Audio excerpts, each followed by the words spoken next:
Price லார்ட்மா. Price லார்ட்ப்பா. இன்னையிலேருந்து நம்ம ஒரு நாளை ஸ்டார்ட் பண்ணியிருக்கிறோம் கடைப்பிடிப்பதற்காக. என்ன நாள் தெரியுமா உனக்கு? சாம்பல் புதன். Very good. இந்த நாளை எதற்காக நம்ம இந்த நாட்களில் தியானிக்கிறோம்? அதாவது ஏசப்பாவுடைய சிலுவை பாடுகளை நம்ம மற்ற எல்லா நேரங்களையும் தியானிப்போம். ஆனாலும் இந்த லென்த் டேஸில் இன்னும் அதிகமாக தியானிக்கணும் அப்படின்றதுக்காக தான் நம்ம என்ன செய்கிறோம், அதை கடைபிடிக்கிறோம். சரி, லூக்கா 9:23 என்ன சொல்ல தெரியுமா? தெரியுமே. ஒருவன் என் பின்னே வர விரும்பினால் அவன் தன்னைத்தான் வெறுத்து தன் சிலுவையை எடுத்துக்கொண்டு அனுதினமும் என்னை பின்பற்ற கடவன் அப்படின்னு எழுதியிருக்கு. ஓகே, நம்ம இந்த சாம்பல் புதன் நாட்கள்ல டெய்லி ஒரு வசனத்தை நம்ம தியானிப்போம், சரியா? இந்த வசனத்துல ஏசப்பா என்ன சொல்லியிருக்கிறாங்க அப்படின்னா, ஒருவன் ஏசப்பா பின்பற்றி வர விரும்பினான் அப்படின்னா அவன் தன்னைத்தான் வெறுக்கணும், வெறுத்துட்டு தன்னுடைய சிலுவையை எடுத்துட்டு ஏசப்பா பின்னாடி போகணும் அப்படின்னு இந்த வசனத்துல நம்ம பார்க்கிறோம், சரியா? அதனால இந்த வெறுக்கணும், தன்னைத்தான் வெறுத்தல் அப்படிங்கிற வார்த்தையை இன்னைக்கு நம்ம என்ன செய்ய போறோம், தியானிக்க போறோம், சரியா? அப்போ வாழ்க்கை அப்படிங்கிறது என்ஜாய்மெண்ட். அது ஒரு என்ஜாய் பண்ணுவதற்கு, சந்தோஷமா இருப்பதற்கு அப்படின்ட்டு பொதுவாக எல்லாருடைய மனதிலையும் என்ன செய்யுது, பதிவு ஆயிருக்கு, சரியா?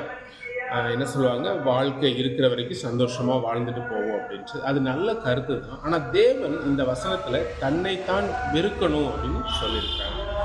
அப்போது நம்மிடத்தில் காணப்படுகிற சில சுபாவங்களை நாம் என்ன செய்யணும், வெறுக்கணும்.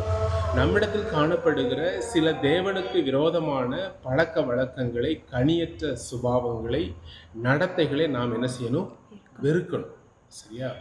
அப்போ இதுக்கு என்ன அர்த்தம் அப்படின்னா, நாம் வெறுக்க வேண்டிய காரியங்களை நாம் வெறுக்கணும். இதை ஏசப்பா பிரியப்படுறாங்க. நம்ம ஏசப்பாவை கும்பிடுறோம் அப்படிங்கிற பேரில் நாம் தேவனுக்கு பிரியமில்லாத காரியங்களில் நம்ம என்ன செய்யக்கூடாது, சந்தோஷமாக இருக்கவே கூடாது. அப்போ பவுல் ஒரு இடத்துல சொல்லும் பொழுது, எல்லாவற்றையும் அனுபவிக்க எனக்கு அதிகாரம் உண்டு, ஆனால் ஒன்றும் தகுதி இராது அப்படின்னு சொல்றாரு. அப்போ தகுதி அப்படிங்கிற ஒரு வார்த்தையை இங்கே பவுல் சொல்றாரு, சரியா? அப்போது நமக்குன்னு சில தகுதிகள் இருக்குது. ஏன் அப்படின்னா, நம்ம இந்த உலகம் ஒருவேளை நம்முடைய காரியங்களை பார்க்காம இருந்தாலும் தேவாதி தேவன் நம்மை பார்த்து கொண்டே இருக்கிறாங்க. நம்ம ஒவ்வொரு நிமிடமும் என்ன செய்கிறோம், என்ன பேசுகிறோம் அப்படிங்கிறத பார்த்து கொண்டே இருக்கிறாங்க. அப்போ நமக்கு இட் மீன்ஸ் கர்த்தருடைய பிள்ளைகளுக்கு அப்படின்னு ஒரு தகுதி இருக்குது இல்லையா?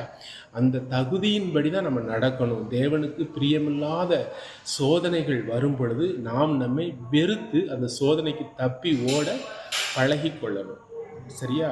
தேவன் தாமே உங்களை ஒவ்வொருவரையும் ஆசீர்வதிப்பாராக.